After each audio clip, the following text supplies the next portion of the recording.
මා මේ වෘතාන්තය ලියන්න පටන් ගත්තේ එහි කියවන දේ සිදු වී අවුරුද්දක් පමණ ගත වූ පසුවය. මේ කථනය කිසියම් කෙළවරකට පමුණුවා අවසන් කළ යුතුය. එහෙත් සිදු වූ දේ නම් එවැනි කෙළවරකට පැමිණ නැත. ඇතැම් විට කවදා හරි මෙහි දෙවැනි කොටස ලියන්න මට ඊට ලැබෙන්න පුළුවන්. එහෙත් අනාගතයේහි කිය යුතු දෙයක් සිදුවේදැයි මම නොදනිමි. නොරිකෝ මලායයි කියා මට මේ කතාව අවසන් කරන්න තිබුණි. එවිට මෙය කරුණා රසයෙන් පිරි නිබන්ධයක් යයි ඔබ කියනු නිසැකය. එහෙත් නොරිකෝ තවමත් ජීවත්ව සිටී.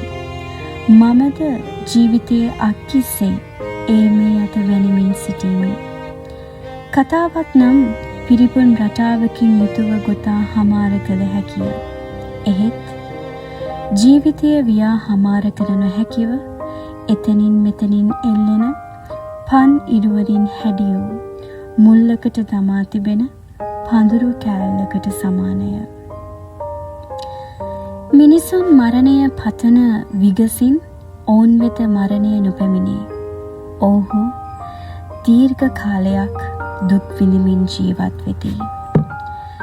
එදිරිවීර සරච්චන්ද්‍රයන් විසින් හරි අපූර්වට මේ කතාව ගොතන්ට සූදානම් වන්නේ ප්‍රේමය පරාජිත වූ හැඟීම් තුල කුතුහලය දන්වමින්.